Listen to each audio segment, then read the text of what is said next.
I think it goes without saying that the price of Bitcoin is about to absolutely explode. But it's not just Bitcoin. Today I'm going to talk about a few of the top altcoins that we should be investing in, where they're going this cycle, and the two kinds of investors in the cryptocurrency space, the successful one and the unsuccessful one, and the difference between the two.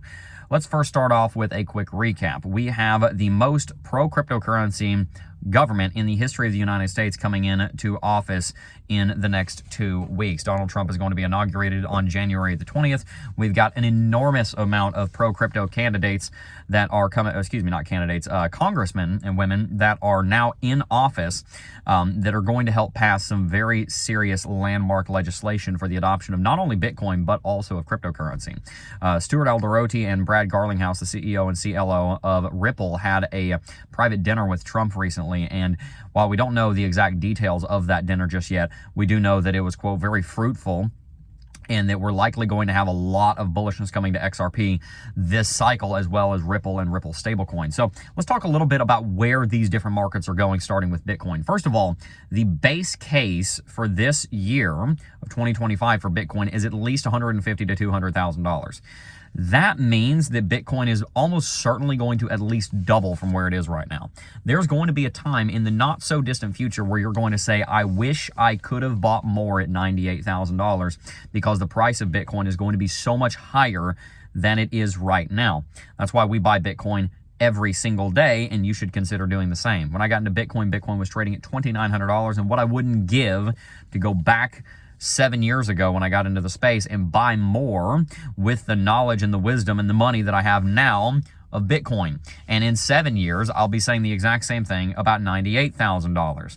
Bitcoin almost does 5 times the average return of the United States S&P 500 right now. So the majority of young investors, my age and older than me as well, and younger than me, now understand that Bitcoin is the thing that you base your investment portfolio off of. If you can't beat Bitcoin, then you buy Bitcoin. It used to be that if you can't beat anything, you buy the SPY. Literally, it wasn't even very many months ago that I would tell people, you don't know what to buy the SPY, right? That's kind of the way that you do investment. Nowadays, it's turning into, if you don't know what to buy, you buy Bitcoin. And that is going to end up becoming a similar case for a lot of the altcoins. We've got Solana that's most likely going to go to over $1,000 this cycle. It's got an enormous amount of adoption going on. We've got a lot of position in Solana. It's our 4th largest holding. Cardano is probably going to go to at least $10 this cycle, potentially up to $10 this cycle. We're looking at somewhere between $313 and about $870 as our most likely range, and $10 is very much a possibility. We've also got Ethereum, which is almost certainly going to go to $10,000 this cycle. Why? Everything's built on Ethereum and Solana. So those two coins are going to perform exceptionally well this cycle, which is why we have big positions in both of them. We've got a big position and have had a big position in Ethereum ever since it was trading at sub $200. Now it's trading at nearly $4,000. It's going to go much higher. XRP. I really want to talk a little bit about XRP today. XRP is probably going to go to $10 this cycle, at least 5. And a big part of the reason for that is because Ripple launched their stablecoin. It's doing exceptionally well. It's going out to more exchanges. The SEC lost the battle, not last year anymore, but the year before last, at the end of towards the end of 2023, they lost the battle. So Ripple has been massively expanding in the United States. A lot of banks starting to adopt Ripple's international payment systems, their remittances solutions. A lot of adoption going on with Ripple. As I said, Brad Garlinghouse and Stuart Alderoty, the CLO and CEO of Ripple, just had a private dinner with Trump that it was very fruitful. So Ripple is expanding a great deal, competing with Swift. If you don't know, Swift facilitates the vast majority of banking transfers, and a lot of that is coming under competition from the stablecoins and from Ripple. Quick side note: people think that crypto is only about Bitcoin. It's not. I'm not a Bitcoin maxi for this reason. I love Bitcoin, is by far our biggest holding, but the stablecoins are a big deal. And what Ripple's doing is a big deal. Swift processes like $100 trillion a year in transactions. Maybe not quite that high, but no, actually probably is about that high. I'd have to look at the exact number. I would imagine it's between about $50 and $100 trillion of transactions are facilitated from Swift, and Ripple and the stablecoins are attacking that right now, full frontal. So if you get 1% of that, you're seeing $1 trillion in market capitalization coming into Ripple and the stablecoins. That's only 1%, and the banking system is growing every single year.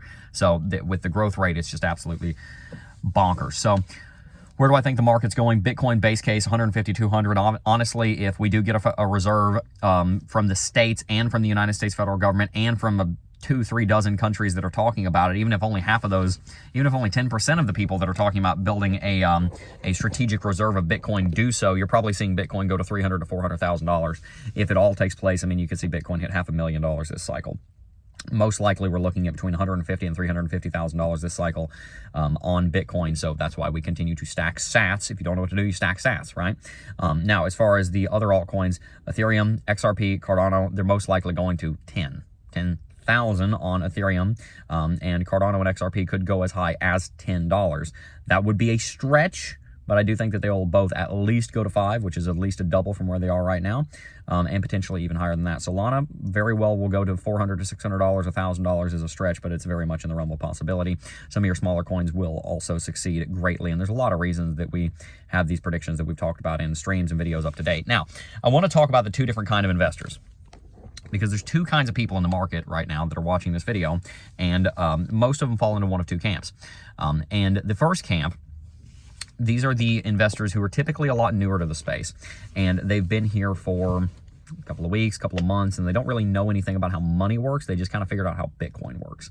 And that is generally how a lot of people in the cryptocurrency space are. They don't have an economics degree. They don't have the, the long slacks with the black boots, right? With the black shoes. They don't have they're not an RIA. They're just some nerd in a basement somewhere who figured out that supply and demand is a thing and it's important. And they watched a talk from Milton Friedman once or twice, and they just kind of get it. The first camp are the people that get that. So they're in Bitcoin, but what they don't get is the rest of the actual, wise investment principles. And so, yeah, they bought some Bitcoin, but sometimes these people have this idea that, oh, I just need to throw all my money into the next altcoin. I need to make 1,000x right now because I got to retire my entire bloodline this cycle. Friends, patience is a virtue. And this cohort of people, a lot of times what we end up doing is we end up, this cohort of people that they end up going and they bet the farm on small cap altcoins. Or they say, I don't want to just buy the dinosaurs. Jeb, Ethereum, Solana, XRP, Cardano, Bitcoin, those are the dinosaurs. I don't believe in those anymore. And so they go and they invest in Next because Apple's too old school. Well, who's still in business? Apple. What's this video being recorded on? An iPhone. What do I do the stream on? A Mac. I was a PC guy for 10 years. I switched over to Apple. Why? It's a good company. It's a good product. Is it a morally good company? Not necessarily. Are there any such thing? It's hard to find them. But the point is, buying the next big thing is not always the right move, because sometimes the big guy just buys the next big thing and absorbs it like a game of Agario. So the idea of, oh, I'm just going to buy the next big thing doesn't always work, because sometimes your next big thing gets adopted by the actual big thing. That's why you typically don't see Coca-Cola or Pepsi get overrun. It just doesn't happen. They just buy the new frackers, right? You don't see NVIDIA get taken out by the new guy. They just buy the technology and, oh, but Jeb, cryptocurrency is different. No, it's not. Every single cryptocurrency, including Bitcoin, has a team of developers. If there's a genuinely good idea out there, it's going to get adopted by the big guy. And if not, yeah, it'll get left behind. Sometimes the architecture is too old and too outdated that it just cannot be adopted, and it does get left behind. But generally speaking, you see the big guys adopt the new technology and grow because they've got millions of dollars at their disposal to pour into development cost. And the idea is right there, open source, right? Most cryptocurrency is open source. You can see the idea. You just go and nab it. It's the Wild West as far as intellectual property is concerned. Who are you going to subpoena?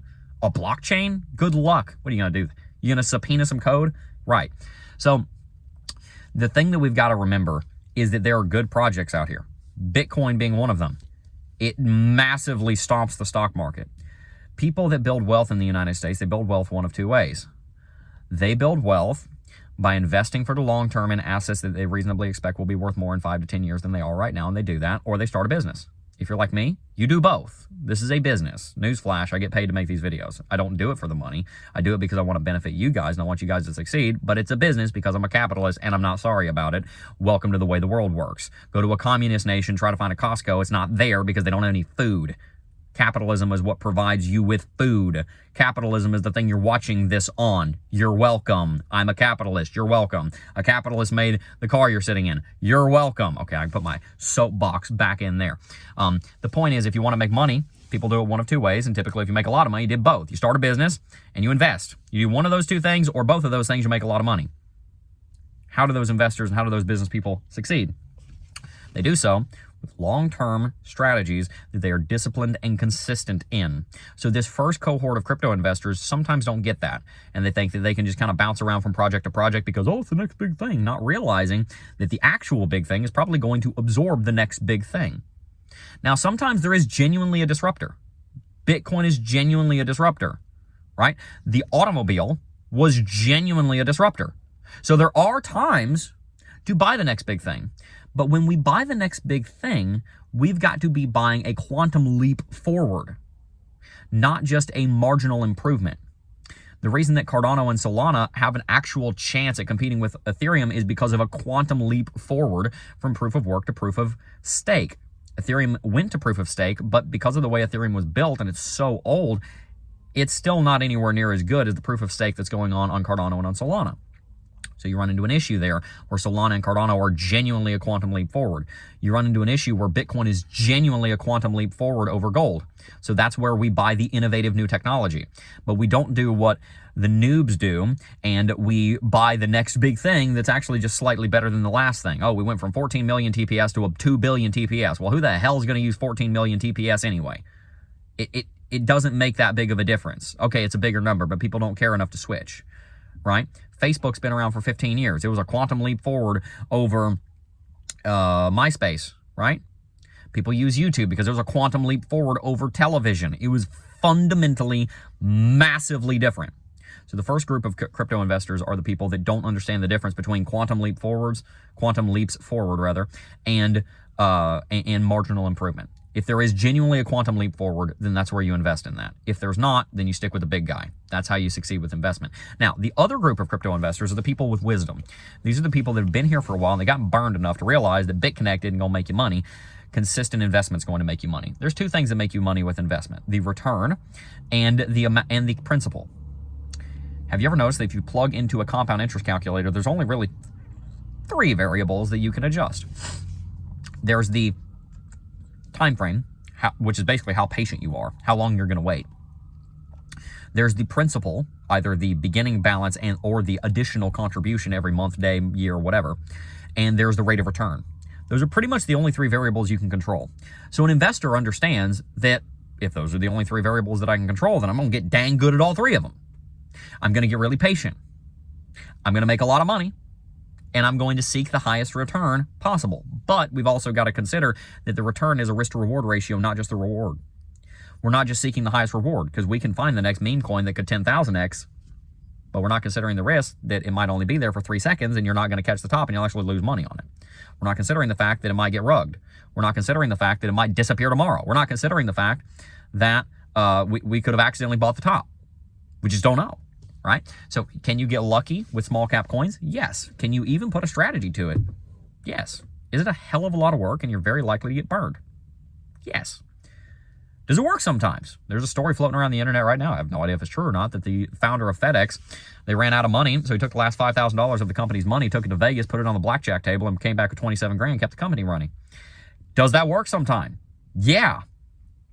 Is it a last ditch effort? Yes. Should you bet the farm on it? No. You've got to calculate the risk to reward ratio. So the 2 kind of crypto investors are the ones that are thinking short term. They're not thinking long term. They're only thinking about reward and they're not thinking about risk. They're only thinking about reward and they're not thinking about income. And in general, they just don't understand the difference between quantum leaps forward. It's too early for grammar. Quantum leaps forward and marginal improvement. You don't switch your investment because of a marginal improvement, because the big guy has the resources to adopt the marginal improvement. You invest in the quantum leaps forward where the big guy has no chance of ever making that change. The wise investors understand those things, and that's why they stick the majority of their portfolio in the big caps. The foolish investors don't understand that, and so they spin their tires in the mud for 5 or 10 years wondering why they've gotten nowhere, and they get frustrated and say crypto doesn't work. It's not that crypto doesn't work. It's that you haven't put the work in to be wise about how you invest in the market.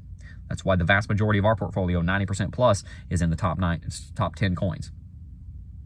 If you enjoyed today's video, make sure to hit that like button, subscribe to the channel, Check out Blowfin. There's a trading competition going on over there for all you traders out there.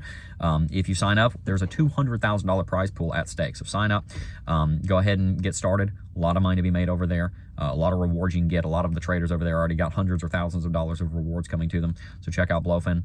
Also, make sure to stay tuned for the content that's coming to the Financial Sovereignty Academy. We got 4 videos that are done. They're about to be uploaded over the next couple of weeks. So stay tuned because FinSov Academy is growing. If you want to learn more about how to actually build wealth and keep it in the cryptocurrency space, check out the Financial Sovereignty Academy with the link in the description box down below. Peace.